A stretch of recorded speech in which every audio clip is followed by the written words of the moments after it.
everyone, and welcome to episode 22 of Reputation Rescue at Lazio with me, the United City FM. Welcome along. So we're just about to start our third season, in theory our final season. This is what we intended to do, 3 seasons to see if we can get Lazio to the top. Second season started really badly, right the way up until the turn of the new year, where we changed the tactics, changed the style of play, the formation, brought in a couple of new players, and it went brilliantly after that for the second half of the season.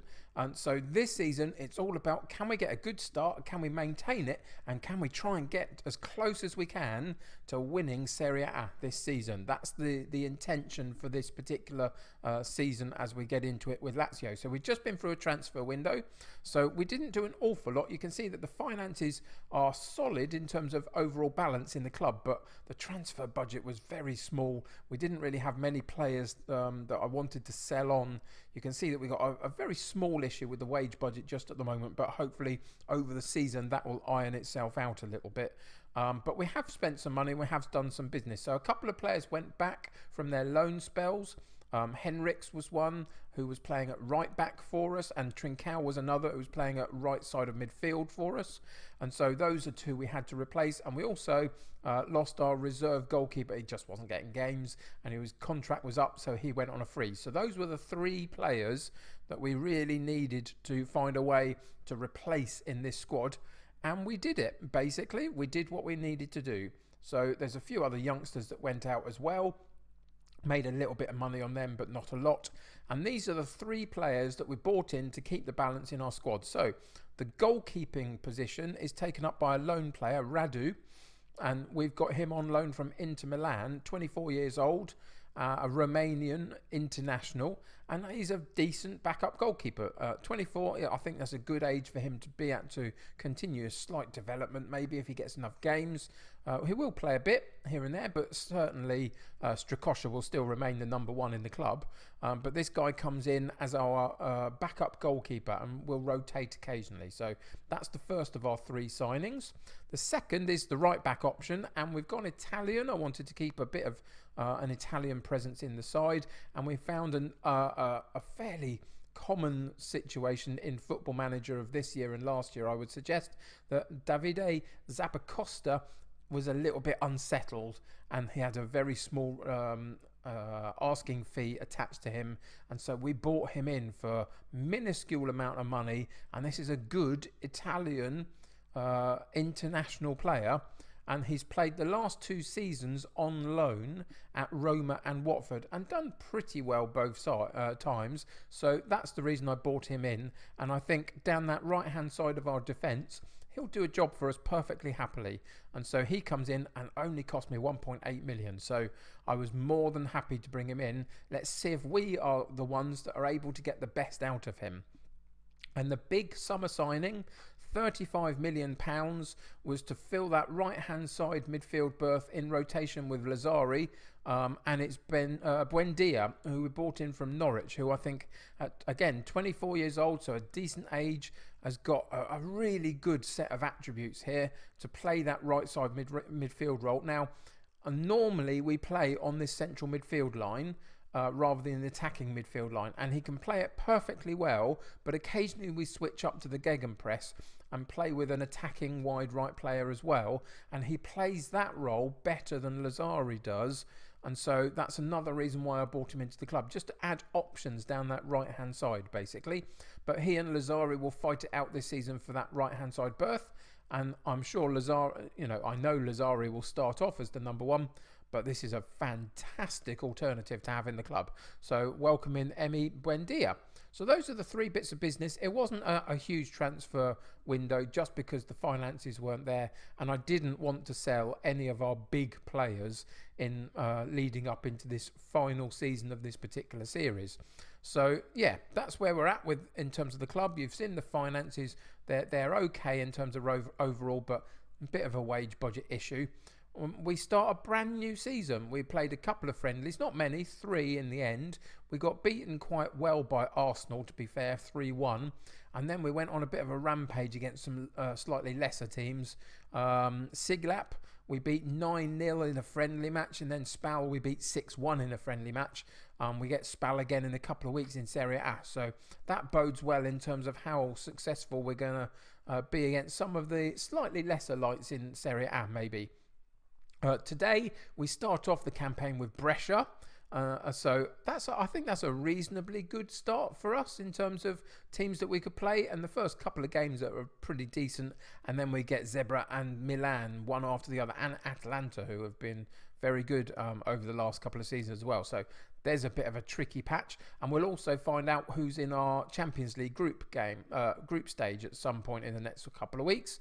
So by the time you next come for the next episode, which will probably be maybe the Milan game, then we'll know what that group stage is all about as well. So something to look forward to there in a Champions League campaign. But today, it's all about Brescia and all about getting off to a positive start in Serie A and trying to maintain that for as long as we can and really put the pressure on the top guys and see if we can get close to that Serie A title. So we've got Correa out today, Joaquim Correa. He's out suspended just through picking up yellow cards and stuff. So he's out. We've got a couple of people just coming back from injury and not quite having the fitness in terms of their match sharpness. So we've got a couple of those on the bench. But our first 11 pretty much are all there other than Correa, and they're all looking fit and healthy, having had a good pre-season. So that all means that it's Strakosha in goal. We've got Felipe and Acerbe in the centre of defence. Now we've got Zappacosta at right back. We've got Muru at left back. We've got Gagliardini, Milinkovic-Savic and Alberto in central midfield, with Lazzari on the right and Brian Gill on the left and Immobile up top. And pretty much everybody else that's fit and able on the bench. So let's get into today's game and see what happens. So we've gone with it. If we play our game, then we're more than capable of winning, just as a calm way of introducing them to the new season. Let's hope that that produces a performance. Now, we're away from home, which obviously is always going to make a bit of a difference, but I would hope that we would do something here. You can see that Brescia are playing a quite defensive 4-4-2, which may play into our advantage, being able to push slightly higher up the pitch and still use our controlled possession in that huge amount of space here. There'll be plenty of opportunities for the likes of Milinkovic-Savic and Gagliardini to get on the ball and dictate the play, you would hope. But as is often the case, we're already at 40 minutes into the game and there's been absolutely no highlights, literally no highlights for the entirety of the first half. They had one shot at goal and it missed. We had 5 shots at goal and 2 hit the target, but they weren't good enough for a highlight. So it'll be done in a second then, lads and lasses, whoever's watching today. I'm sure you'll have a lovely day after this 2-minute episode. Oh dear, it doesn't make good content sometimes, this game. Anyway, so we're going at half time. We've got to boost them then. We've got to G them up a little bit. Let's passionately go in and say, let's give these fans a performance they're expecting from us here. And then we'll go in and we'll passionately say to each of these individual groups, I believe in you. I believe you've got what it takes. So we're just trying to boost them and make them feel like they can actually go out there today and perform in this second half. Because in the first half, they were quite disappointing. And it would not be a good start, would it, to be a bit of a stutter? We've got to hit the ball, hit the ground running, really, and get the ball in the back of the net a couple of times and get some confidence and some motivation up for future games. So let's go in for a shout also and say, show some passion and see if we can just get something out of them. In a minute, if this doesn't change, we'll be upping the tempo into the gegenpress and going full attack on them because it's just not quite good enough. But a couple of attempts here, one for Brescia, who had a decent enough strike at the goalkeeper, but it went straight down his sights and he was able to cling to the ball perfectly fine. And now it's Brian Gill and Muru working down the left-hand side into Immobile. And there's a fantastic effort by Milinkovic-Savic, but in the end, they claw it clear and it doesn't quite work out for us. So we are going to pause the game there and we're going to go into the tactics and we are going to go into the gegenpress. So we'll switch that up and we're going to do what we talked a little bit about in introducing him to the club. We're going to switch out Lazzari for Buendia just because he plays that role so much better as an attacking winger. So that's going to be good for him to be in that position. And we are going to also take out Muru, who's got a yellow card. We can't have any issues with that. So he comes out. And we've got one more that we can make. I'm either going to take one of these off, but I'm actually thinking, even though he's playing slightly better than most others, I'm going to take Gagliardini off and I'm going to put Locatelli on, and we're going to change his role slightly into the box-to-box, not the box-to-box, what I'm talking about, into the deep-lying playmaker, and we're going to put him on support, and he plays that central role slightly better than Gagliardini does.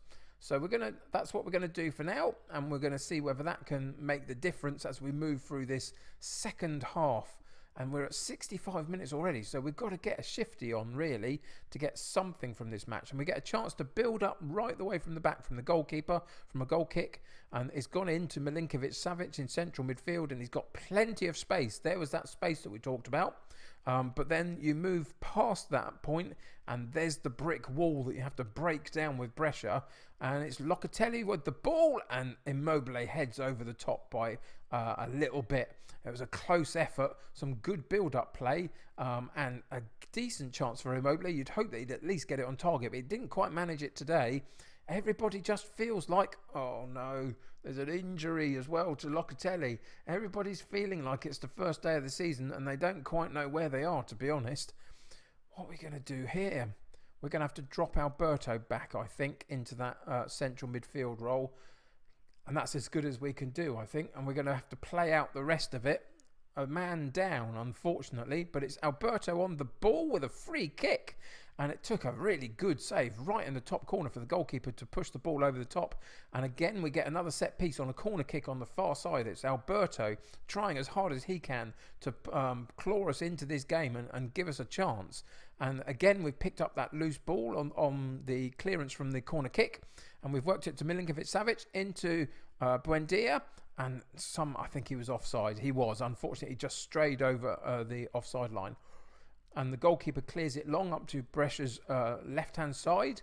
And they maintain possession, which is good for them. We need to find a way to work hard to get it back. And we do get it back. Zappacosta in the right-back position finds a way.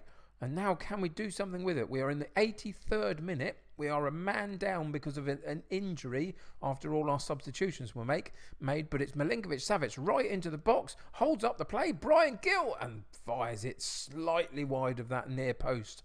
Really good build-up play, sweeps the ball across. The on-running Gill has a fantastic opportunity and doesn't quite put it on target, does he? And it goes slightly wide of the goal.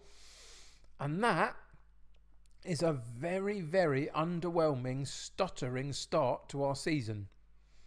Disappointing. Very, very disappointing. After a reasonably good summer in terms of lots of good goals in the friendly matches and a couple of good transfers into the club, we didn't quite manage to hit the ground running as well as I would like. Assertively, we'll say you were not good enough today. That was the sort of match we should be winning. And that will fire them up, hopefully, for upcoming games that we've got. But yeah, if they continue to stutter like that, it's going to be a really long, drawn-out season, isn't it, really? We've got to find a way to do better and be more clinical when we get those chances. But that's all we can do for today. But now we've also got an injury for Locatelli as well, who's out for a couple of weeks, having picked up that knock in the game, which is a little bit disappointing. I have high hopes for him and Gravenberch this season, trying to make a real impact in this side as we move this forward through the season. Anyway, Zappacosta comes back. Training schedule for the coming week. There we go. That's the end of the particular episode today. Again, as I say, it's such a stuttering, disappointing start. You always hope that your first day will really set the standards for the rest of the season, and I really hope that this hasn't, and that in the next couple of games we can get a couple of really good wins on the board and push forward. So join me for the next episode and see where we go. We'll be playing Milan in Serie A. I'll be able to tell you about our Champions League group draw as well. So come and join me for that. But thanks for joining me today. Subscribe to the channel if you haven't already, and join my United City community. The more the merrier. Click that like button and help me get seen by loads of other people. Go check out my merch store if you haven't already, and let me know what you think about that. But until next time, take care of yourselves. I'll see you very soon. Bye for now.